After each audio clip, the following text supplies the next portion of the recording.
So guys ये कहानी एक ऐसी दुनिया की जहां पर अर्थ पूरी तरीके से ही न्यूक्लियर एनर्जी की वजह से तबाह बर्बाद हो जाती है और इसी के साथ साइंटिस्ट एक और जगह को तलाश करते हैं और इसे कहते हैं वाइल्ड लैंड और जहां पर वो इन्वेस्टिगेट करने के लिए कुछ लोगों को भेजते हैं और वो जगह अर्थ से मिलियन ऑफ किलोमीटर्स दूर थी और जिसकी वजह से वो उन लोगों को डीप स्लीप में डालकर सीधा ही उस वाइल्ड लैंड की तरफ रवाना कर देते हैं। लेकिन गाइस कहानी में ट्विस्ट ये है कि हमारा जो मेन कैरेक्टर है ना वो जब जैसे ही उस डीप स्लीप से उठता है ना तो वो ये देखकर काफी ज्यादा शौक था कि उसे सोए हुए पूरे 150 ईयर्स गुजर चुके हैं, यानी कि 150 साल गुजर चुके हैं और अर्थ पूरी तरीके से ही तबाह बर्बाद हो चुकी है और वो अब उस वाइल्ड लैंड में अकेला ही मौजूद है। और गाइस इस सीरीज में ना आपको हॉरर, फैंटास्टिक और साथ साथ ना सर्वाइवल का कॉम्बो भी दिखने वाला है और इसी के साथ हमारा जो मेन कैरेक्टर है ना उसे भी कुछ खास किस्म की पावर्स भी मिलती हैं। सो स्टार्ट करते हैं आज किस कमाल की सीरीज को। और सीरीज की स्टार्टिंग सीन में अब हमें सील लैंड का सीन दिखाया जाता है और जहां पर हम एक बहुत ही ज्यादा पावरफुल बंदे को देखते हैं जो कि आगे की तरफ बढ़ रहा होता है और दरअसल हमें यहाँ पर एक अबेस का सीन दिखाया जाता है और ये बंदा इस वर्ल्ड का क्रिएटर होता है और जिसका नाम होता है बाइसिक और जो कि आगे की तरफ बढ़ते हुए सीधा ही उसी हेलबर्ड की तरफ रवाना हो जाता है और इसी के साथ हम एक बहुत ही ज्यादा पावरफुल हेलबर्ड को देखते हैं जिससे कि बहुत ही ज्यादा इंटेंस अमाउंट में डिमोनिक ऑरा निकल रहा था। और हम बाइसिक को देखते हैं जो कि उसी हेलबर्ड के पास पहुंचकर किसी से कहने लग जाता है कि मैं जानता हूँ कि तुम्हें ना ये सील कभी भी होल्ड करके नहीं रख सकती, लेकिन मेरे दोस्त तुम कभी भी ना इस दुनिया में वापस से रिटर्न नहीं हो सकते। और वो कहने लग जाता है कि मैं आज तुम्हें पूरी तरीके से ही खत्म कर दूंगा। और ये कहते हुए वो जैसे ही उस पावरफुल हेलबर्ड को यहाँ पर पकड़ने वाला होता है तो तभी हम यहाँ पर देखते हैं एक बहुत ही ज्यादा पावरफुल डेंटिकल आकर उसके हैंड को होल्ड कर लेता है और इसी के साथ हम बहुत ही ज्यादा डेंटिकल्स को देखते हैं जो कि उसी एबेस से बाहर निकलते हुए सीधा ही उस क्रिएटर के पूरी की पूरी बॉडी के अंदर घुसना शुरू हो जाते हैं। और वो बंदा क्रिएटर ऑफ वर्ल्ड से कहने लग जाता है कि बाइसिक तुम अभी भी ना इतने ज्यादा पावरफुल नहीं हुए हो कि तुम ना मुझे डिफीट कर सको। और जो कि बाइसिक से कहने लग जाता है कि जब से ना तुम मुझे गार्ड करने के लिए तैनात हुए हो ना तब से तुम्हारे जो पावर लेवल है वो बहुत ही ज्यादा कम हो गया है। और ये कहते हुए ना वो बहुत ही ज्यादा जोर जोर से हंसने भी लग जाता है और तभी हम बाइसिक को देखते हैं जो कि अपने पावर ऑरा को अनलिश करते हुए सीधा ही उन तमाम डेंटिकल्स को पीछे की तरफ थ्रो कर देता है। और इसी के साथ जो हेलबर्ड होता है हम देखते हैं उसके ऊपर ना बहुत ही ज्यादा दरारें पड़ना स्टार्ट हो जाती हैं और वो मॉन्स्टर वापस से क्रिएटर ऑफ वर्ल्ड से कहने लग जाता है कि तुमने अबेस को मिलियन ऑफ ईयर्स से सील्ड करके रखा हुआ है और अब बहुत हो चुका, अब तुम मुझे और ज्यादा सील नहीं कर सकते। और हम बाइसिक को देखते हैं जो कि कहने लग जाता है कि तुम मुझे जरा दिखाओ तो सही आखिर तुम हो कौन। और तभी हम देखते हैं उसी अबेस से ना डिमोनिक ऑरा से कवर होते हुए एक बहुत ही ज्यादा पावरफुल मैन बाहर निकल आता है और इसी के साथ हम देखते हैं उस अबेस से ना बहुत ही ज्यादा पावरफुल डिमोनिक ऑरा निकलने लग जाता है। और इसी के साथ हम यहाँ पर एक बहुत ही ज्यादा पावरफुल मॉन्स्टर को देखते हैं और जिसका के नाम होता है सैसोल और जो कि इस अबेस का लॉर्ड होता है और जिसका पावर लेवल भी बिल्कुल भी कम नहीं था, जो कि इस वर्ल्ड को एक क्रिएटर को ना बड़ी हिट टक्कर दे रहा था। और हम बाइसिक को देखते हैं जो कि उसी मॉन्स्टर की तरफ यानी कि सैसोल की तरफ देखते हुए कहने लग जाते हैं ये अबेस पूरी दुनिया को पूरी तरीके से ही तबाह कर देगा और तुम इस यूनिवर्स के अंदर जितनी भी लाइव्स है ना उनको पूरी तरीके से ही तबाह कर दोगे और उन्हें तुम ना डिस्ट्रॉय कर दोगे। और तभी हम सैसोल को देखते हैं जो कि बाइसिक से कहने लग जाता है इस यूनिवर्स के अंदर ना उन यूजलेस लाइव्स की बिल्कुल भी कोई अहमियत नहीं है। और हम देखते हैं बाइसिक जैसे ही ना अपनी पावर्स को यहाँ पर एक्टिवेट करने लग जाता है, जो सैसोल होता है वो अपने बहुत ही ज्यादा पावरफुल पंच अटैक को सीधा ही उसके ऊपर लैंड करता है और जिसका पावर लेवल बिल्कुल भी कम नहीं था और जिसकी वजह से हम देखते हैं जो बाइसिक होता है वो बाहर की तरफ आ जाता है और साथ साथ जो सैसोल होता है वो भी बाहर की तरफ निकल आया था और जो कि बाइसिक को यहाँ पर पकड़ने की कोशिश करता है, लेकिन बाइसिक उससे काफी ज्यादा इजीली काउंटर कर रहा था। और तभी हम देखते हैं वो काफी ज्यादा गुस्से में आ जाता है और इसी के साथ अपने पावर के ऑरा को अनलिश करते हुए सीधा ही बाइसिक को अपने हैंड में ट्रैप कर लेता है। लेकिन तभी हम बाइसिक को देखते हैं जो कि अपनी गॉड लेवल की पावर्स को यहाँ पर एक्टिवेट करना स्टार्ट कर देता है और जिसके साथ हम आसमान से बहुत ही ज्यादा पावरफुल एनर्जी को इमिट होता हुआ देखते हैं जो कि सीधा ही सैसोल के ऊपर आकर गिरती है और जिसकी वजह से हम देखते हैं उसके ऊपर बहुत ही ज्यादा पावरफुल सील्स भी बनना स्टार्ट हो जाती हैं और वो डिवाइन लाइट उस मॉन्स्टर को पूरी तरीके से ही सील्ड करने के लिए उसके ऊपर बहुत ही ज्यादा पावरफुल रिस्ट्रिक्शंस को लगाना स्टार्ट कर देती हैं और वो बिना दर्द के हमारे तड़पना शुरू कर देता है। और इसी के साथ जो बाइसिक होता है यानी कि इस वर्ल्ड का क्रिएटर उसने लॉर्ड ऑफ एबेस को पूरी तरीके से सील्ड कर दिया था और जिसकी वजह से वो काफी ज्यादा कमजोर हो चुका था। और इसी के साथ जो लॉर्ड ऑफ एबेस यानी कि सैसोल होता है वो बाइसिक से कहने लग जाता है कि तुमने इस एबेस को सील्ड करने के लिए अपनी पूरी की पूरी स्ट्रेंथ को यूज कर लिया, लेकिन कभी भी तुम मुझे इस तरह हमेशा के लिए सील्ड करके नहीं रख सकते और बहुत ही जल्द वो वक्त आएगा जब मैं इस पूरी की पूरी दुनिया को ही तबाह बर्बाद कर दूंगा और इस वर्ल्ड के ऊपर सिर्फ और सिर्फ एबेस का ही राज होगा। और तभी हम बाइसिक को देखते हैं जो कि कहने लग जाता है इस दुनिया में जरूर और कोई ना कोई जरूर मौजूद होगा जो कि मेरी इन पावर्स को होल्ड करते हुए तुम्हें यहाँ पर काउंटर करेगा और तुम्हें वापस से पूरी तरीके से ही खत्म कर देगा। और चूंकि बाइसिक का बहुत ही ज्यादा कमजोर हो चुका था और इसलिए वो अपनी पावर्स को यहाँ पर मर्ज करते हुए सीधा ही एक क्रिस्टल की शक्ल में तब्दील कर देता है और जो क्रिस्टल होता है वो सीधा ही ऊपर यूनिवर्स की तरफ जाते हुए ना बहुत ज्यादा पीसेज में कन्वर्ट हो जाता है और वो पीसेज यूनिवर्स के डिफरेंट डायरेक्शंस की तरफ चले जाते हैं। और इसी के साथ हम एक और क्रिस्टल को देखते हैं जो कि सीधा ही अर्थ की तरफ बढ़ रहा होता है और इन्हीं तमाम क्रिस्टल्स के अंदर बाइसिक की तमाम पावर लेवल की जितना भी पावर्स होता है वो इन्हीं क्रिस्टल्स के अंदर मौजूद था।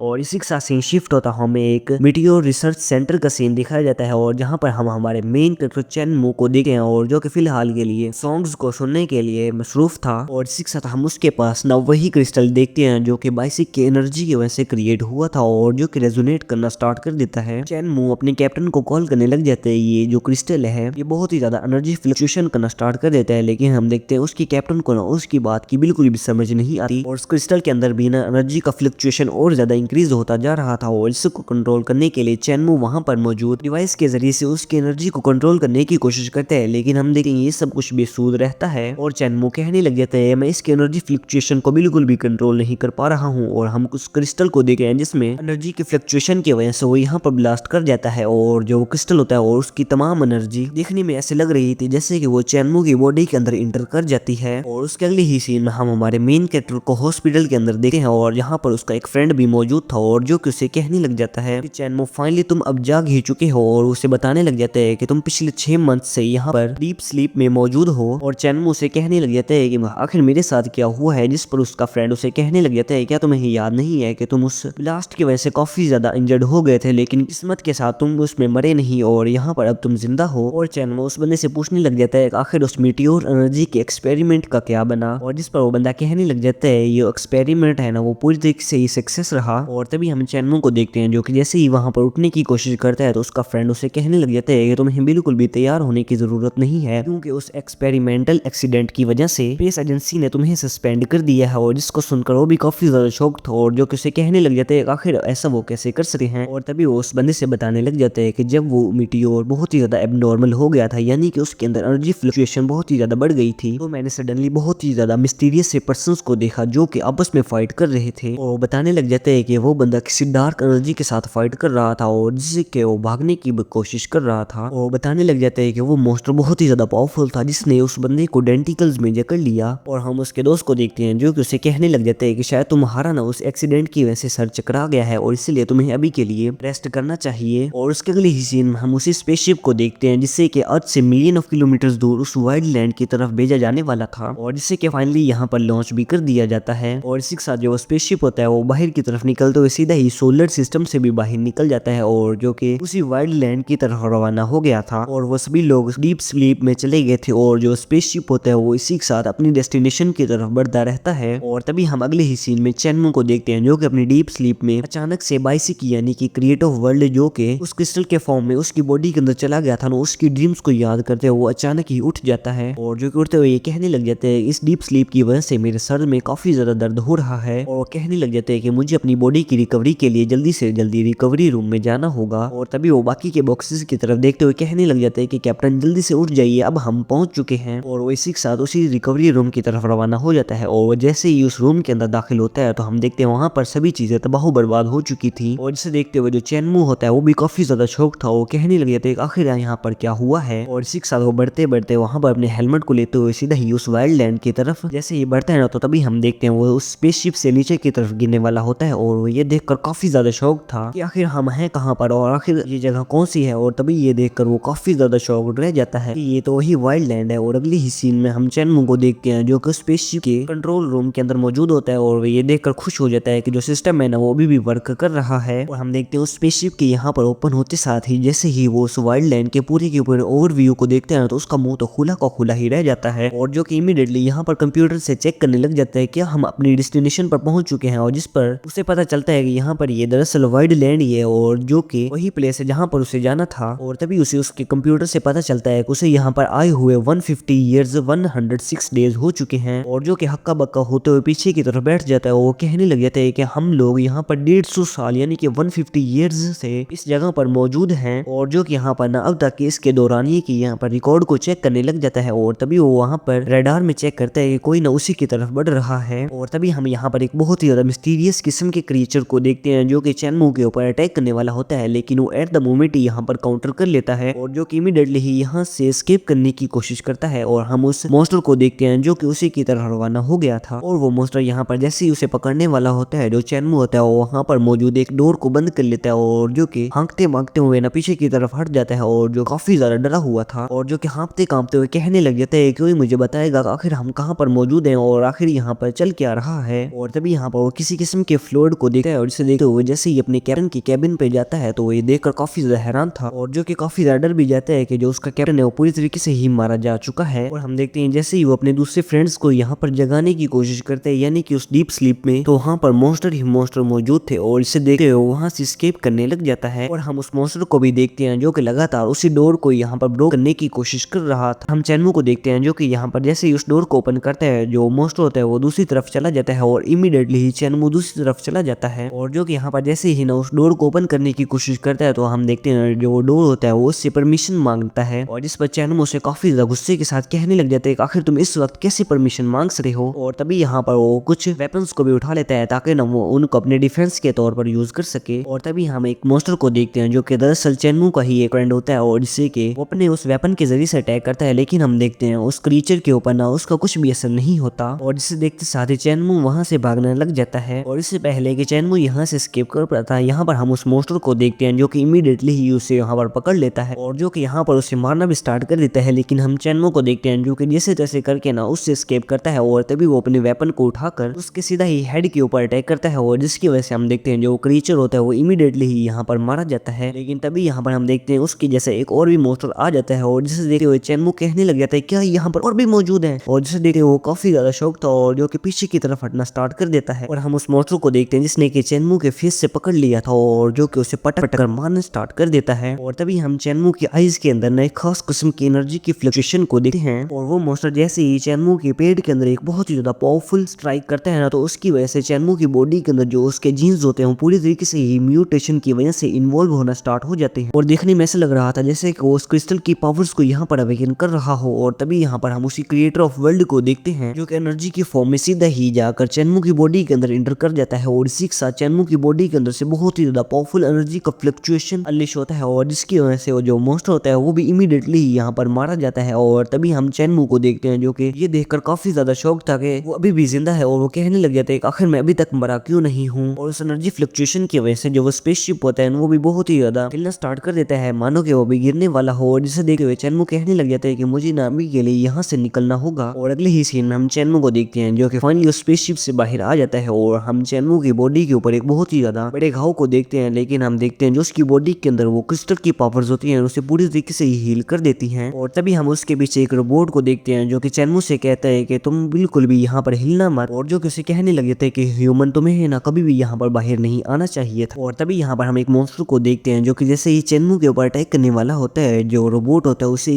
अटैक में यहाँ पर मार देता है। यहाँ पर वाइल्ड लैंड के पूरे ओवरव्यू को देखते हैं जो कि बड़े बड़े मिथिकल क्रिएचर्स और मॉन्स्टर से बड़ा हुआ था और पूरे के पूरे शहर यहाँ पर खंडरात में बदल चुके थे और हर तरफ तबाही तबाही मौजूद थी। और उसके अगले ही सीन में हम यहाँ पर चैन फेंग को देखते हैं जो कि उसी जगह पर मौजूद था जहाँ पर वो स्पेसशिप गिरा था और जो कि हमें बताने लग जाते हैं कि मुझे यहाँ पर आए हुए 3 साल हो चुके हैं लेकिन फिर भी मैंने यहाँ पर किसी इंसान तक को नहीं देखा। और जो कि कहने लग जाते हैं कि मैं ही वो क्यों हूँ जिससे कि यहाँ पर सरवाइव करना पड़ रहा है। और तभी यहाँ पर हम चैन फेंग के पास एक रोबोट को देखते हैं जिसका के नाम होता है वो हुआ, और जो कि यहाँ पर चैन फेंग को इसी सिटी में मिला था। और चैन फेंग उसे कहने लग जाता है कि मुझे फाइनली एक फ्लाइंग व्हीकल मिल चुकी है और जिसके जरिए से मैं बहुत ही जल्दी यहाँ से जाने वाला हूँ। और कहने लग जाता है एक अर्थ के डिस्ट्रॉय हो जाने के बाद जो तमाम ह्यूमंस हैं वो एक जगह पर मौजूद है और जिसे कहते हैं पांडा प्लेनेट, और मैं बहुत ही जल्द वहां पर जाने वाला हूँ। और उसके अगले ही सीन में हम यहाँ पर चेनमू को देखते हैं और जो कि अपनी कैंप की तरफ रवाना हो गया था और जैसे ही वो वहां से गुजर रहा था तभी हम आसमान के ऊपर एक एनर्जी फ्लक्चुएशन को देखते हैं। और अगले ही सीन में हमें दिखाया जाता है एक बहुत ही बड़ी वॉर चल रही थी और यहाँ पर हम डिफरेंट किस्म के स्पेसशिप्स को देखते हैं जो कि आपस में फाइट कर रहे थे। और इसी के साथ यहाँ पर एक स्पेसशिप के अंदर एक गर्ल भी मौजूद थी और जिसका स्पेसशिप यहाँ पर डैमेज हो जाता है और जो कि सीधा ही ना उसी वाइल्ड लैंड की तरफ क्रैश करना स्टार्ट कर देता है। और इसी के साथ अगले ही सीन में और उसके अगले ही सीन में हम यहाँ पर ना कुछ रोबोट्स को देखते हैं और जो कि चैन फेंग के ही साथी हैं और हम एक रोबोट्स को देखते हैं जो कि उसी स्पेसशिप को जो कि इसी वाइल्ड लैंड की तरफ बढ़ रहा था उसे देख लेता है और जिसकी तरफ वो रवाना हो गया था। और तभी हम चैन फेंग को देखते हैं जो कि कुछ सामान को प्रिपेयर कर रहा था ताकि ना वो अपनी फ्लाइंग व्हीकल को ठीक कर पाए और ताकि वो इस जगह से निकल पाए। और हम यहाँ पर उसी रोबोट को भी देखते हैं जो कि चैन फेंग को ना इस सिटी के अंदर शुरू में मिला था और जिसने उससे उस बड़े से मॉन्स्टर से भी बचाया था। और साथ साथ हम यहाँ पर हुआ को भी देखते हैं और जिससे कि चैन फेंग कहने लग जाता है कि आखिर तुमने क्या देख लिया है। और तभी वो उसी तरफ देखने लग जाता है जहाँ पर वो स्पेसशिप इस वर्ल्ड लैंड की तरफ गिरा था। और इसी के साथ ये तीनों भी ना उसी तरफ रवाना हो जाते हैं ताकि वो देख सकें कि आखिर इस वर्ल्ड लैंड की तरफ कौन आया है। और अगले ही सीन में हम तीनों को देखते हैं जो कि ना उस स्पेसशिप के पास पहुंच चुके थे और जो चैन फेंग होता है उस रोबोट से कहने लग जाते हैं कि हमें ना आगे जाकर इसे देखना होगा। और इसी के साथ ये तीनों ना उसी की तरफ बड़ी ही एहतियात के साथ बढ़ना स्टार्ट हो जाते हैं और हम उस स्पेसशिप के इर्द गिर्द का सीन देखते हैं और जहाँ पर हर चीज तबाह बर्बाद हो चुकी थी और हर तरफ लावा मौजूद था। और इसी के साथ हम चैन फेंग को देखते हैं जो कि ये देखकर काफी ज्यादा शौक था कि आखिर इस स्पेसशिप के अंदर कोई भी क्यों नहीं है। और तभी यहाँ पर उन्हें कुछ फुटस्टेप्स मिलते हैं और जिन्हें देखते हुए चैन फेंग कहने लग जाते हैं ये फुटस्टेप्स तो मुझे यहाँ पर जाने पहचाने लग रहे हैं। और अगले ही सीन में हम यहाँ पर चैन फेंग को देखते हैं जो कि अपने तमाम रोबोट्स के साथ यहाँ पर मौजूद था और हमें बताया जाता है ये रोबोट्स पहले से ही इस वाइल्ड लैंड के अंदर मौजूद थे, लेकिन चैन फेंग ने इन्हें यहाँ पर अपग्रेड कर लिया और जिसके बाद से ये उसके साथ मौजूद है और जो कि हर फाइट में उसका साथ देते हैं और जो कि इस आइलैंड में मौजूद मुख्तलिफ किस्म के क्रिएचर्स और मॉन्स्टर्स के साथ उसके फाइट करने में ना काफी ज्यादा मदद करते हैं। और इसी के साथ हम देखते हैं चैन फेंग होता है वो अंदर की तरफ जाने लगता है और वो कहने लगता है कि आज ना बहुत ही ज्यादा काम किया। और हम देखते हैं वो जैसे ही जाकर अपने बेड के ऊपर सो जाता है, लेकिन अगले ही सीन में हम देखते हैं जैसे ही वो अपनी आंख को खोलता है तो उसके सामने एक गर्ल मौजूद थी और जिसे देखते वो काफी ज्यादा शॉक्ड हो जाता है और जिसकी आंखें ना फटी की फटी रह जाती हैं और जो कांपते कांपते हुए ना पीछे की तरफ हट जाता है।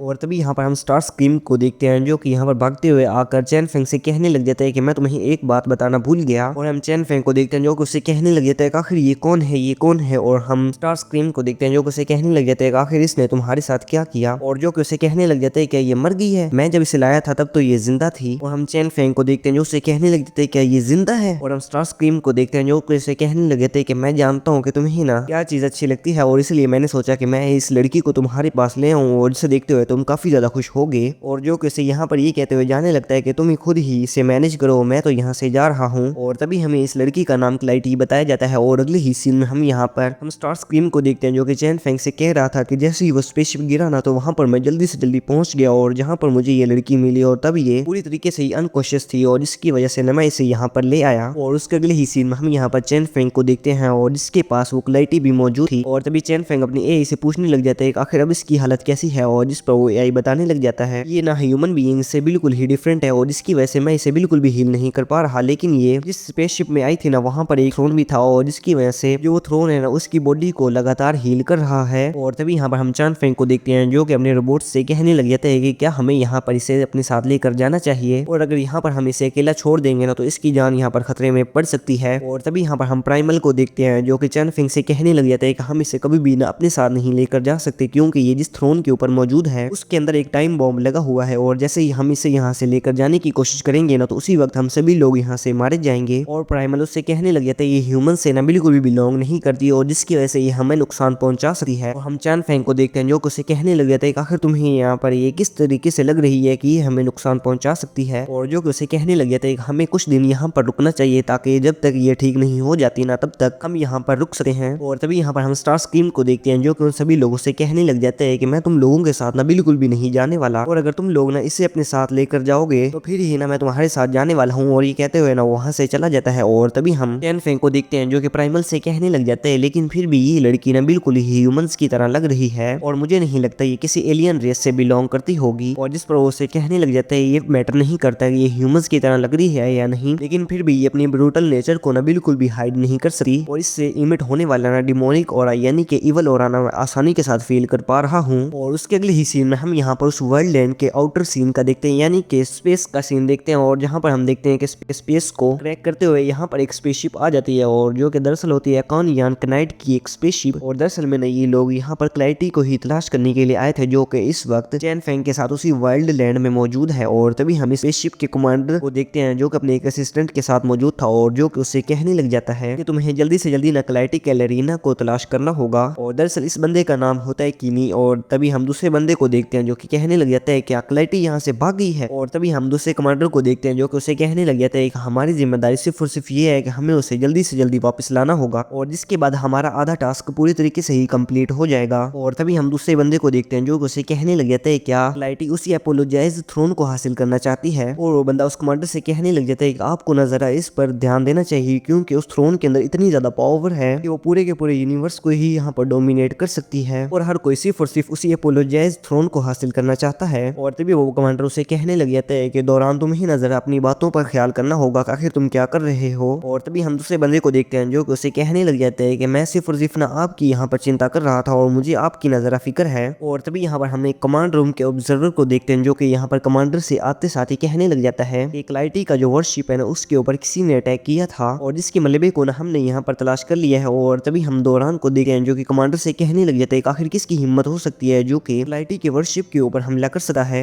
और तभी हम उसी कमांड रूम के ऑब्जर्वर को देखते हैं जो कि कमांडर से कहने लग जाता है कि हमें जितनी इंफॉर्मेशन मिली है ना उसके मुताबिक इस वर्ल्ड लैंड के आउटर साइड में एक डिफेंस सिस्टम मौजूद है और क्लाइटी की जो वॉरशिप है ना दरअसल वो शायद ना इसी डिफेंस सिस्टम की वजह से डिस्ट्रॉय हो गई। और तभी वो कमांडर सभी से कहने लग जाता है कि जल्दी से जल्दी रेडी हो जाओ और हम आगे की तरफ बढ़ रहे हैं। और इसी के साथ जो वो स्पेसशिप होता है वो जैसे ही वाइल्ड लैंड की तरफ बढ़ना स्टार्ट हो जाता है तो अगले ही सीन में हम वाइल्ड लैंड के डिफेंस सिस्टम को देखते हैं जो कि लिटरली काफी ज्यादा पावरफुल लग रहा था। और उसके अगले ही सीन में हम यहाँ पर फायर नाइट की जो स्पेसशिप है ना उसके कमांडर को देखते हैं और जिसका नाम होता है कीन और जो कि कहने लग जाता है कि जल्दी से जल्दी इस करंट सिचुएशन के मुताबिक रिपोर्ट कर दो कि वाइल्ड लैंड को पूरी तरीके से ही एक फेडरल डिफेंस सिस्टम ने ना पूरी तरीके से ही कवर कर लिया है। और तभी यहाँ पर हम और भी ज्यादा कमांडर्स को देखते हैं जो कि इस स्पेसशिप के कमांडर से कहने लग जाते हैं कि हमें अगर इसके अंदर दाखिल होना है तो इसके डिफेंस सिस्टम को पूरी तरीके से ही ब्रेक करना होगा। और जिस पर वो कमांडर कहने लग जाता है कि हमारी टॉप प्रायोरिटी ये है कि हमें जल्दी से जल्दी क्लैरिटी को ना यहाँ से रेस्क्यू करना होगा। और जिसके लिए वो स्पेसशिप ना उसी डिफेंस सिस्टम की तरफ बढ़ना स्टार्ट हो जाता है और हम तभी उस डिफेंस सिस्टम को देखते हैं जो कि जैसे ही ना इसको सेंस करता है तो यहाँ पर ना मिलियंस ऑफ मिसाइल्स को उसकी तरफ लॉन्च कर देता है और जो कि बहुत ही ज्यादा तेजी के साथ सीधा ही उस स्पेसशिप की तरफ बढ़ना स्टार्ट हो जाती हैं और जो कि लिटरली इतनी ज्यादा पावरफुल थी कि उस स्पेसशिप को ना काफी ज्यादा डैमेज दे रही थी। और तभी हम कमांडर को देखते हैं जो कि वहां पर ऑर्डर दे देता है कि तुम लोग जल्दी से जल्दी अननेसेसरी एनर्जी की कंज्यूमिंग को पूरी तरीके से ही खत्म कर दो और जो हमारी पावर अप मेन कैनन है ना उसे जल्दी से जल्दी रेडी करो और उसको ना वाइप आउट यानी कि पूरी तरीके से ही तबाह और बर्बाद कर देने वाले मूड में सिलेक्ट करके इसके ऊपर अटैक करो। और हम देखते हैं यहाँ पर ना जैसे ही अपनी कैनन को रेडी करते हैं ना तो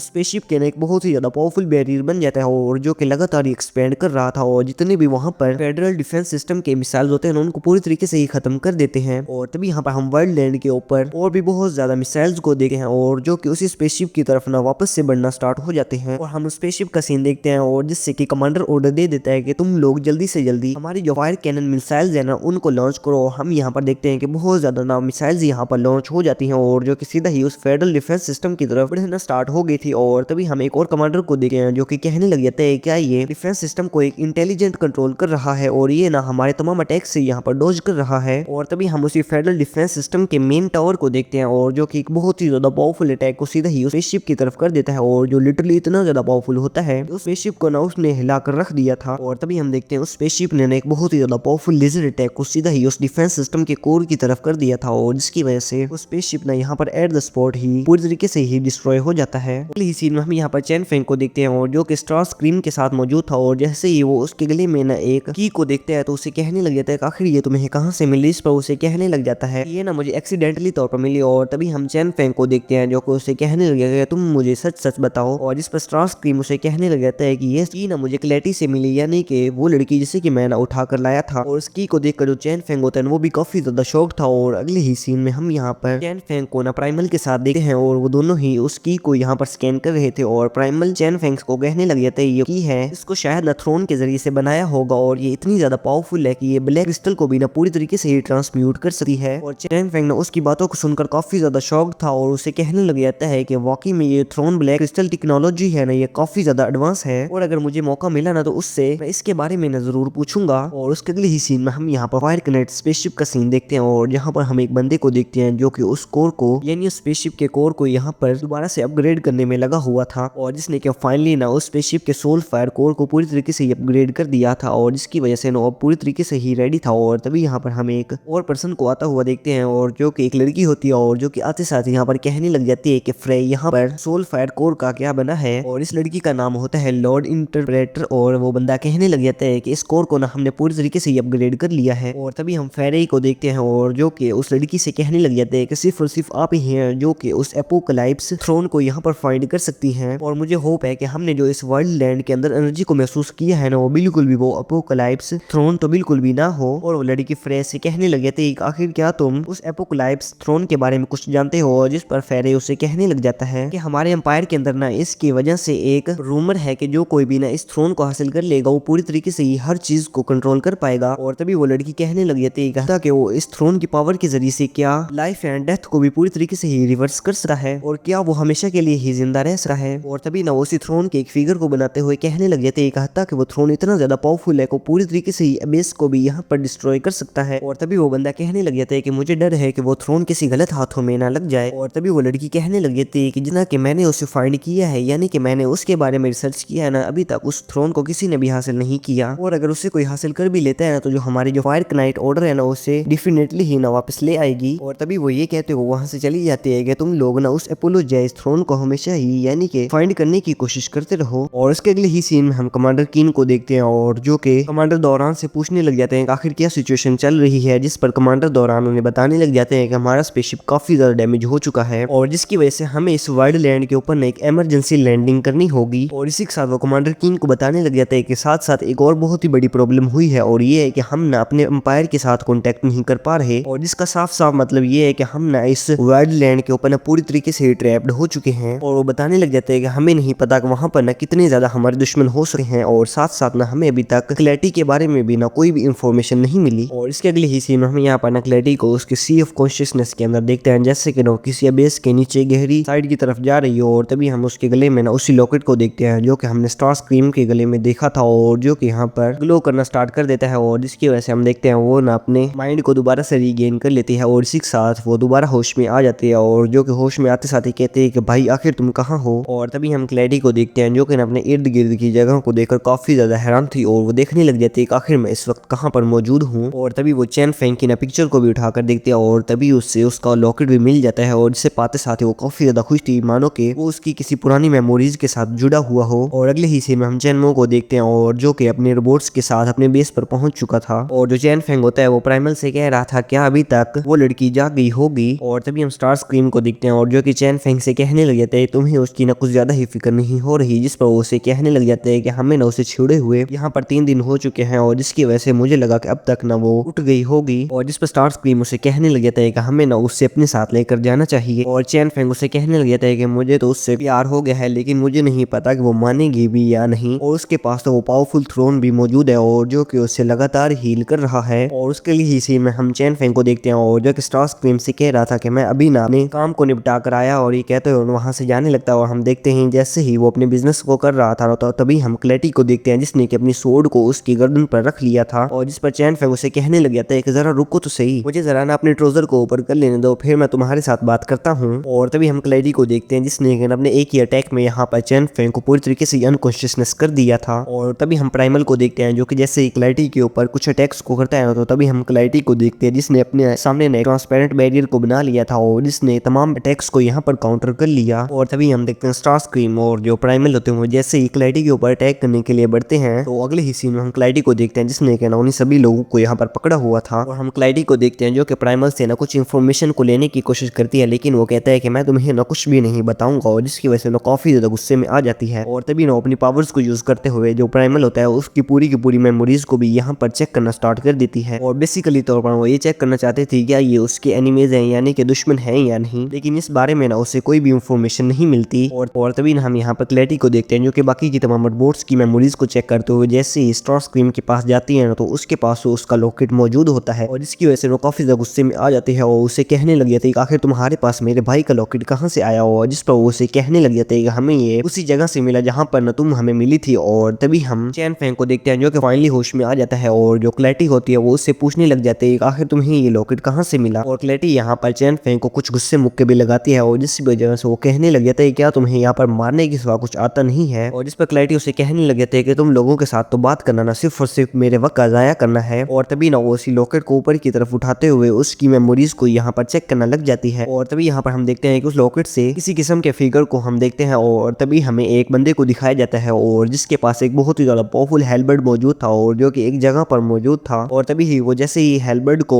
उस दीवार के ऊपर लगाता है ना, तो उसकी वजह से काफी ज्यादा पावरफुल एनर्जी भी इमिट होना शुरू हो जाती है, और वो एनर्जी निकलते हुए उस हेलबर्ड को पूरी तरीके से यहाँ पर डिस्ट्रॉय कर देती है। और साथ साथ जो बंदा होता है ना उसके भी आर्मर को पूरी तरीके से डिस्ट्रॉय करके उस बंदे को भी काफी ज्यादा इंजर्ड कर देती है। और हम देखते हैं उसका जो आर्मर होता है ना वो एक लॉकेट में तब्दील होते हुए सीधा ही ऊपर की तरफ चला जाता है। और तभी हम प्रेजेंट टाइम में क्लैरिटी को देखते हैं जो कि कहने लग जाती है कि ब्रदर। और दरअसल ना यहाँ पर जो चैन फेंग के पास लॉकेट मौजूद है ना, दरअसल ये क्लैरिटी के जो भाई है उसका लॉकेट है, और जो कि दरअसल में एक आर्मर होता है। और वही आर्मर जैसे जैसे क्लैरिटी के ब्रदर के बॉडी से उतरा था ना, यानी कि उस अटैक की वजह से, तो वो इस लॉकेट की शक्ल में वहां से चैन फेंग और उसके फ्रेंड्स को मिला। और तभी हम क्लैरिटी को देखते हैं जो कि चैन फेंग से कहने लगे थे कि तुम ना मुझे जल्दी से जल्दी इस जगह के बारे में बताओ। और तभी हम चैन फेंग को देखते हैं जो कि कहने लगे थे कि जरा रुको तो सही, मैं तुम्हें ना इसके बारे में सभी कुछ बता दूंगा। और जो कि उसे कहने लगे थे कि जरा रुको तो सही, हमें ना पहले यहाँ पर कुछ बैठकर बातचीत कर लेनी चाहिए और तुम मुझे पहले छोड़ो तो सही, इसके बाद ही मैं तुम्हें सब कुछ बताऊंगा। और तभी हम क्लैरिटी को देखते हैं जो कि कहने लगे थे आखिर तुमने मुझे इनकार करने की कोशिश कैसे की। और ये कहते हुए सीधा ही उसके फेस के ऊपर ना वो अपनी एक को लगा देती है और जिसकी वजह से हम देखते हैं चैन फेंग होता है ना वो मुंह के बल पीछे जाकर गिरता है। और जो कि उससे ना रोते हुए कहने लगे थे कि मैंने तुम्हें कहा ना मुझे इसके बारे में बिल्कुल भी नहीं पता है। और तभी हम वो हुआ को देखते हैं और जो कि चैन फेंग को यहाँ पर उठाने की कोशिश करता है, लेकिन तभी हम क्लैरिटी को देखते हैं जो उससे कहने लगे थे क्या तुम्हें इसके बारे में पता है। और इस पर जो वो होता है ना उसे तमाम मेमोरीज यहाँ पर दिखाना शुरू कर देता है और जिसकी वजह से जो स्टार स्क्रीम होता है उसे बहुत ही ज्यादा गालियां निकालना शुरू कर देता है। आखिर तुम्हारी हिम्मत कैसे हुई कि तुम हमारे राज को इसको बताओ। और तभी फाइनली क्लैरिटी को ना वो जगह मिल जाती है और जिस पर वो हुआ से वो पूछने लग जाती है क्या तुम्हें इसकी जगह के बारे में पता है, जिस पर वो हाँ में सर हिलाता है। और इसी के साथ वो हुआ को ना अपनी स्पिरिचुअल एनर्जी के जरिए से यहाँ पर जकड़ लेती है और उसे उसी जगह की तरफ लेकर बढ़ने लग जाती है। और उसके अगले ही सीन में हमें यहाँ पर हाईलैंड्स ऑफ डस्ट का सीन दिखाया जाता है और जहाँ पर हम एक बहुत बड़े से एबेस को देखते हैं और जहाँ पर हम एक बहुत ही ज्यादा पावरफुल एनर्जी को भी इमिट होता हुआ देखते हैं जो कि ऊपर आसमानों की तरफ जा रही थी। और तभी हम एक बहुत ही ज्यादा पावरफुल बंदे को देखते हैं और जो कि उसी एनर्जी की कोर की तरफ बढ़ रहा था। वो जैसे जैसे आगे बढ़ रहा था ना, तो तभी हम यहाँ पर बहुत ही मिस्टीरियस किस्म के यहाँ पर डेंटिकल्स को देखते हैं और जो कि उसके आगे बढ़ने के लिए ना पूरी तरीके से पाथ को क्रिएट कर रहे थे। और तभी हमें इस बंदे का नाम कार्लिना बताया जाता है और जहाँ पर उसका एक सर्वेंट भी मौजूद था और इससे वो कहने लग जाता है कि मेरे मिस्टीरियस किस्म की थिंग्स को